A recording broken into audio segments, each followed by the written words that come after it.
Hello everyone, welcome to Subhuti miss channel. So हम preparation कर रहे हैं एचपीएससी असिस्टेंट प्रोफेसर कॉमर्स 2024 की, जिसमें मैं आपके लिए लेके आती हूँ टॉपिक वाइज कंटेंट और जिसका सिलेबस आपका सेम यूजीसी नेट कॉमर्स का सिलेबस है। आज हमारी जो यूनिट 1 है business environment and international business complete हो चुकी है। आज इस वीडियो में हम स्टार्ट करने वाले हैं यूनिट 3 बिजनेस इकोनॉमिक्स और आज का टॉपिक है meaning and scope of business economics, objectives of business firms, demand analysis, law of demand and elasticity of demand and its measurements, relationship between AR and MR। सबसे पहले हम topic को समझेंगे, क्या क्या टॉपिक्स हैं, उसके नोट्स पढ़ेंगे, फिर उसके बाद हम इनसे रिलेटेड प्रैक्टिस क्वेश्चंस करेंगे। ओके, तो चलिए स्टार्ट करते हैं। First is business economics meaning and scope. Business economics का मीनिंग क्या है? Business economics is the application of economic theories, principles and methodologies to solve practical problems faced by business firms. So जो हमारी economic की theories हैं, economics में principles हैं, जो भी मैथडोलॉजीज हैं इकोनॉमिक्स में, उनको प्रैक्टिकली प्रॉब्लम्स, जो बिजनेस फर्म की प्रॉब्लम्स हैं उनको प्रैक्टिकली सॉल्व करना या उनको उनमें अप्लाई करना, दैट इज़ बिजनेस इकोनॉमिक्स। इसको मैनेजरियल इकोनॉमिक्स भी बोलते हैं क्योंकि ये फोकस करता है बिजनेस की प्रॉब्लम सॉल्विंग पर और डिसीजन मेकिंग पर। स्कोप ऑफ बिजनेस इकोनॉमिक्स, सबसे पहले आ जाता है डिमांड एनालिसिस एंड फोरकास्टिंग। तो this helps businesses understand the demand for their products and the market including future demand trends. So business economics में help करता है बिजनेस की उनके प्रोडक्ट्स की डिमांड को अंडरस्टैंड करने के लिए, मार्केट में प्रोडक्ट की क्या डिमांड है और फ्यूचर में क्या डिमांड ट्रेंड्स इंक्लूड हो सकते हैं। Cost and production analysis, so business economics help करता है बिजनेस की कॉस्ट को एनालाइज करने के लिए कि प्रोडक्शन में कितनी कॉस्ट इन्वॉल्व होगी और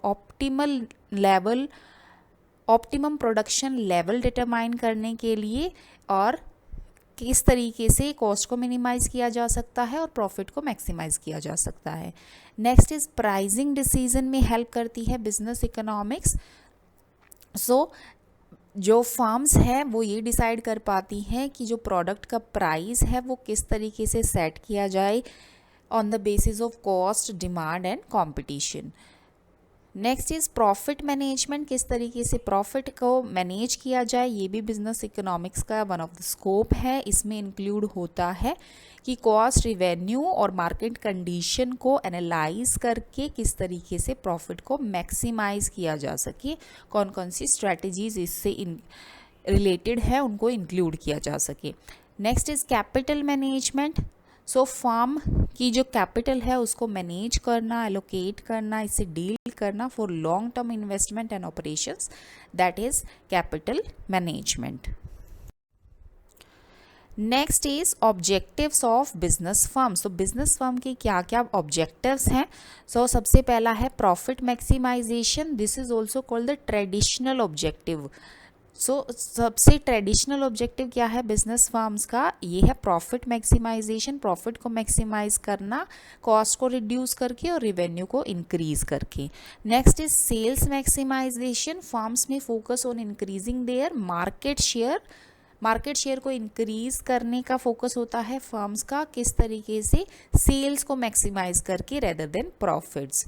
next is growth maximisation, so some firms का एम होता है साइज में ग्रो करना, ठीक है, तो इसलिए वो क्या करते हैं, वो स्केल ऑफ ऑपरेशन को इंक्रीज कर देते हैं ताकि वो मार्केट में डोमिनेट कर सके। Next is market share maximisation. So कुछ फर्म्स होती हैं जो टारगेट रखती हैं कि वो मार्केट में अपना शेयर इंक्रीज करे ताकि वो काफ़ी ज़्यादा कॉम्पिटिटिव बन पाए और इन्फ्लुएंशियल बन पाए। Next is social objectives. So in addition to the financial goals, firm might aim to contribute to social welfare also, ठीक है, तो सोशल वेलफेयर भी फर्म को ध्यान रखना पड़ता है कि सोसाइटी में वेलफेयर करें, इन्वायरमेंटल सस्टेनेबिलिटी हो और कॉरपोरेट सोशल रिस्पॉन्सिबिलिटी पर फोकस करें। सो डिमांड एनालिसिस, इसके इसमें आता है law of demand. Law of demand क्या स्टेट करता है, all else being equal the quantity demanded of a good falls when the price of good rises and rises when the price of good falls. अगर किसी good का price rise होगा तो quantity demanded कम हो जाएगी, और अगर किसी गुड का प्राइस फॉल होगा तो क्वांटिटी डिमांडेड इंक्रीज हो जाएगी, right. So this is simple demand law, और इसमें कुछ एजम्पशंस होती हैं। फर्स्ट है नो चेंजेस कंज्यूमर प्रेफरेंसेस, कोई चेंज नहीं होगा कंज्यूमर प्रेफरेंसेस में। कंज्यूमर की जो इनकम है वो कांस्टेंट रहेगी, और जो प्राइस है रिलेटेड गुड्स के वो भी अनचेंज रहेंगे, और जो कॉमोडिटी होगी वो नॉर्मल गुड होगी। So these are the assumption of demand law. कुछ एक्सेप्शंस है लॉ ऑफ डिमांड के, जैसे गिवन गुड्स है। तो कौन से गुड्स होते हैं ऐसे कि ऐसे गुड्स जिनकी डिमांड इंक्रीज होती है अगर उनका प्राइस इंक्रीज हो जाता है, जैसे inferior goods like staple goods. एक होते हैं वेबलिन गुड्स, इनको लग्जरी गुड्स बोलते हैं। इनका जब भी प्राइस हाई होता है तो इनकी डिमांड भी इंक्रीज हो जाती है due to their status symbol effect. So this is your demand curve. इसमें दो फैक्टर्स हम लेते हैं, प्राइस एंड क्वांटिटी, ओके। और इसमें जो ये डिमांड कर्व होता है वो कैसा होता है, इसकी शेप कैसी होती है, ये भी क्वेश्चन आता है कि इसकी शेप होती है downward sloping, okay. Next is elasticity of demand. Elasticity of demand measures the responsiveness of the quantity demanded of a good to a change in its price, income और price of related good। कि एक good के price में change आने से कितनी quantity demanded में change आया है, कितना चेंज आया, थोड़ा चेंज आया या कुछ भी नहीं आया या बहुत ज़्यादा आ गया। So that is the elasticity of demand.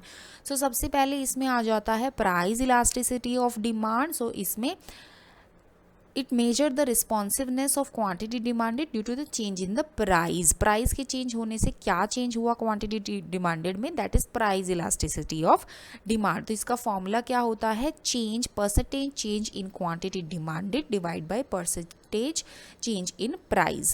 So types है प्राइस इलास्टिसिटी के। पहला है परफेक्टली इलास्टिक डिमांड, जब डिमांड हाईली रिस्पॉन्सिव होती है प्राइस के थोड़ा भी चेंज होने से, that is your perfectly elastic demand. Then perfectly inelastic demand क्या होगी, प्राइस के चेंज होने से क्वांटिटी डिमांडेड में कुछ चेंज नहीं हुआ, that is perfectly inelastic demand. That unitary elastic demand की proportional change in quantity demand to price, की जितना प्राइस में चेंज हुआ उतना ही क्वांटिटी डिमांडेड में चेंज हुआ, that is unitary elastic demand, right. Then elastic demand की प्राइस के चेंज होने से जो क्वांटिटी डिमांडेड में चेंज आया वो ज़्यादा आया, that is elastic demand. Next is inelastic demand की प्राइस के चेंज होने से क्वांटिटी डिमांडेड में कम चेंज आया, that is inelastic demand, okay. चलिए इससे related, so this is our elasticity of demand points on a linear demand curve. आपका ग्राफ है, यहाँ पे परफेक्टली इन इलास्टिक है तो ये आपका ऐसा कर्व बन जाएगा। यहाँ पे जो है infinite, E is equal to infinite, तो this is your perfectly elastic, okay. और यहाँ बीच में बिल्कुल प्रोपोर्शनल चेंज आता है जब क्वांटिटी डिमांडेड में और प्राइस में, that is your linear demand curve, and this will be your elastic demand curve, okay, and this will be your inelastic, okay.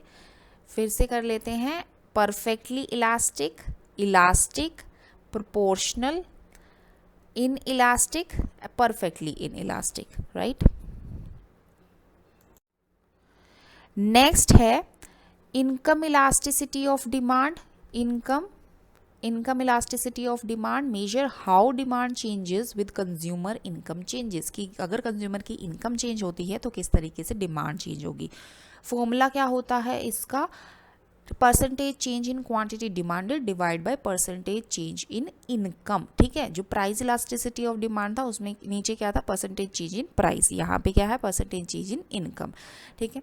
Cross elasticity of demand क्या होता है? Measures how demand for a product responds to the price change of another product, substitutes और complementary, कि एक product के एक दूसरे product के प्राइस में चेंज होने से किसी दूसरे प्रोडक्ट के डिमांड में कितना चेंज आया है, ये मेजर करता है क्रॉस इलास्टिसिटी ऑफ डिमांड। और वो प्रोडक्ट्स कैसे होंगे? सब्सटीट्यूट्स होंगे या कॉम्प्लीमेंट्री होंगे, ठीक है।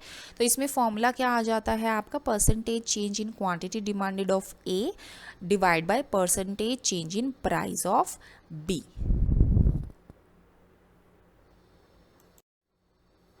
So these are your graphs for income elasticity of demand. So highly elastic, this one, unitary elastic, this is low elastic, and this is negative elastic, and this is zero elastic.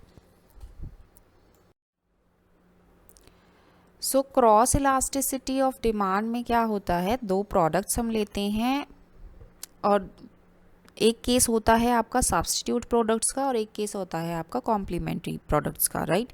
सो एक ये है एक tea and coffee, weak substitutes हैं कि T का price increase हुआ है तो कॉफ़ी की डिमांड, क्वांटिटी डिमांड इंक्रीज हो गई है, ठीक है।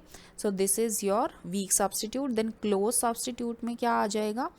यहाँ पे जो डिमांड कर्व है वो कैसा बन रहा है? यहाँ पे थोड़ा इनइलास्टिक डिमांड कर्व, जब वीक सब्स्टिट्यूट की बात करते हैं। तो क्लोज सब्स्टिट्यूट आते हैं तो यहाँ पे elastic, okay, elastic demand curve बनता है।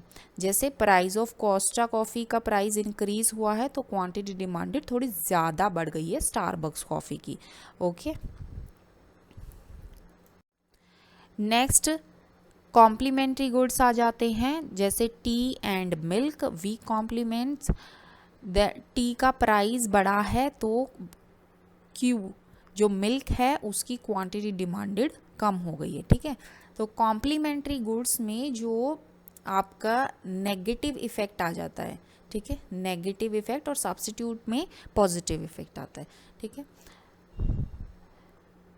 कि एक नेगेटिव इफेक्ट कैसे? जैसे एक प्रोडक्ट का प्राइस इंक्रीज हुआ तो दूसरे प्रोडक्ट की जो क्वांटिटी डिमांडेड है वो डिक्रीज हो गई, ठीक है। एक इंक्रीज, दूसरा डिक्रीज। सब्स्टिट्यूट में क्या होता है? एक का प्राइस बढ़ा तो दूसरी की क्वांटिटी भी बढ़ेगी, इंक्रीज होगी, ठीक है। तो कॉम्प्लीमेंट्री स्ट्रॉन्ग कॉम्प्लीमेंट्स में क्या है? एंड्रॉयड फ़ोन्स और ऐप्स, अगर price of Android phones increase हुए हैं तो क्वांटिटी डिमांडेड एंड्रॉयड ऐप्स की कम हो गई है, ठीक है। So now relationship between average revenue and marginal revenue. So average revenue क्या होता है? Revenue earned per unit of a product sold, that is average revenue. It is also same as the price of the product. Price of the product is equal to the average revenue. Formula होता है इसका total revenue divide by quantity. Marginal revenue क्या होता है? जब additional revenue generated from selling one more unit of per product, that is your marginal revenue. Formula होता है del total revenue divide by del quantity. Del means change in total revenue divide by change in quantity. Relationship क्या होता है? जब perfectly competitive market में AR equal होता है MR के, as the firm can sell as many units as it wants at the same price. Monopolistic और imperfect market में क्या होता है? MR लेस देन होता है AR से, because the firm must reduce its price to sell additional units, making the additional revenue from selling one more unit lower than the average revenue. Next is diagram of AR and MR. So diagram अभी मैं दिखाती हूँ आपको। Monopoly में क्या होता है? जो AR कर्व होता है वो डाउनवर्ड स्लोपिंग होता है और जो MR कर्व होता है वो AR कर्व के बिलो होता है। So this is under monopoly में MR कर्व जो होगा वो AR होगा और ये दोनों डाउनवर्ड स्लोपिंग होंगे। और मोनोपोलिस्टिक कंपटीशन में सेम MR जो है AR के बिलो होगा, लेकिन जो AR है वो थोड़ा सा इलास्टिक होगा, राइट। और परफेक्ट कंपटीशन में क्या हो जाता है, price is equal to A R is equal to M R होता है, जो आपका कर्व बनता है वो हॉरिजॉन्टल बनता है। So here average revenue equal होता है मार्जिनल रिवेन्यू के, that is in the which situation, perfect competition की सिचुएशन में। So that was our whole topic related with the business economics syllabus. As per the syllabus, I am bringing the notes for you. Now we will do the practice questions. Question number 1, business economics is also known as, क्या बोलते हैं इसको, managerial economics भी बोलते हैं, option number C. Next question is which of the following is not a scope of business economics, कौन सा scope नहीं है बिजनेस इकोनॉमिक्स का, तो supply chain management is not the scope of business economics, option number B. Next one is business economics primarily focus on, तो क्या prime focus होता है बिजनेस इकोनॉमिक्स का, तो option number C, solving business decision making problems. Next is demand forecasting in business economics helps in, demand अगर forecast करनी है तो ये बिजनेस इकोनॉमिक्स में किस तरीके से मदद करती है डिमांड फोरकास्ट करने में. सो ऑप्शन नंबर बी कि फ्यूचर में प्रोडक्ट की जो फ्यूचर डिमांड है उसको एस्टिमेट करने में हेल्प करती है. Next is which of the following is the main focus of business economics, जो बिजनेस इकोनॉमिक्स का है वो मेन फोकस क्या है, resource allocation, option number B. Next is the traditional objective of business firms, business firms का जो traditional objective है वो क्या है, profit maximisation, option number A. Next one is which objective focuses on increasing market dominance, कौन सा objective market dominance में increase करने में फोकस करता है. सो ग्रोथ मैक्सिमाइजेशन जो है वो ऑब्जेक्टिव मार्केट डोमिनेट को इंक्रीज करने पे फोकस करता है. Next is a firm focusing on increasing its market share is pursuing which of the following objective, market share को इंक्रीज करने में फोकस कर रही है एक फर्म, तो कौन से ऑब्जेक्टिव को फॉलो कर रही है.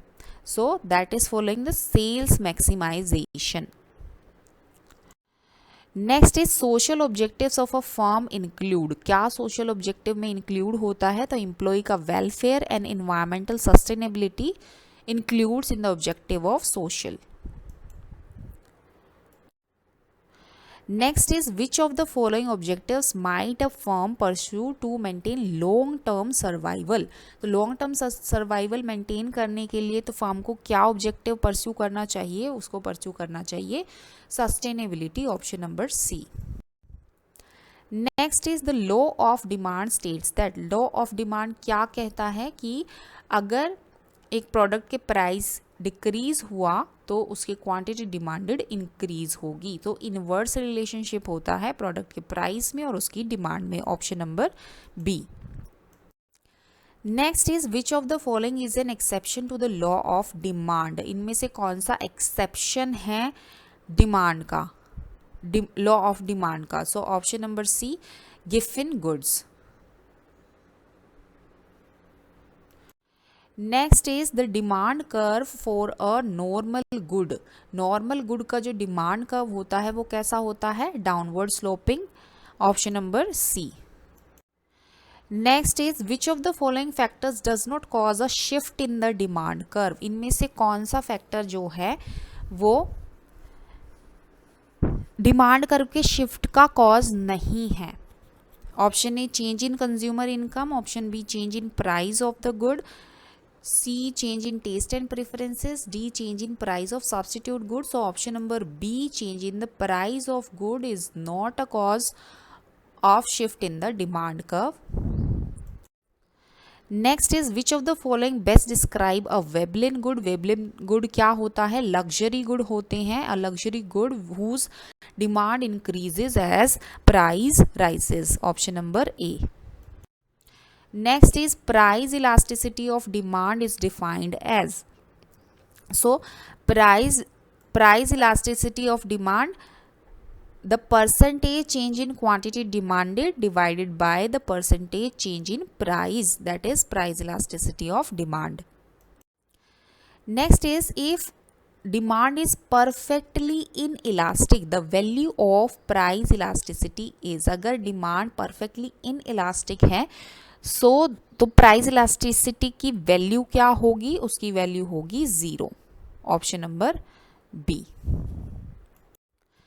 Next is, in which type of demand elasticity is the percentage change in quantity demanded equal to the percentage change in price? तो इसको क्या बोलते हैं, unitary elastic demand, option number C.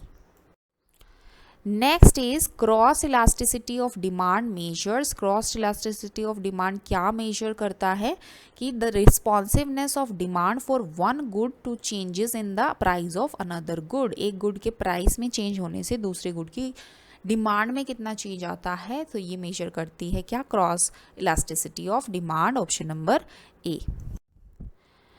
Question is, if the cross elasticity of demand between two goods is negative, they are likely to be. So मैंने बताया था आपको जब मैं ग्राफ एक्सप्लेन कर रही थी तो उसमें नेगेटिव क्रॉस दो गुड्स के बीच में अगर cross elasticity of demand negative है तो वो कैसे गुड्स होंगे, वो होंगे complements goods, option number B. और पॉजिटिव होगा तो कौन से होंगे, सब्स्टिट्यूट गुड्स, राइट. और ज़ीरो हुआ तो कौन से होंगे, वो होंगे unrelated goods. Next is, in a perfectly competitive market the relationship between AR and MR is. तो परफेक्टली कॉम्पिटिटिव मार्केट में AR इक्वल होता है MR के, option number B. Next is, the marginal revenue curve for a firm under perfect competition is. Perfect competition में जो MR होता है वो कैसा होता है, हॉरिजॉन्टल होता है. Next, in a monopolistic market में मार्जिनल रेवेन्यू कर्व कैसा होता है, lies above the average revenue, no, lies below the average revenue curve, option number B.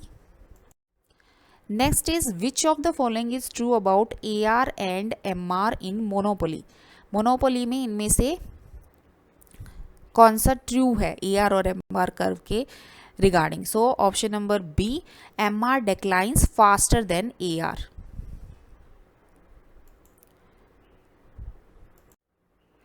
Next is, average revenue is defined as. Average revenue कैसे define करता है, option A, total revenue divide by the number of unit sold, option B, the change in revenue from selling one additional unit, तो ये तो marginal revenue होता है.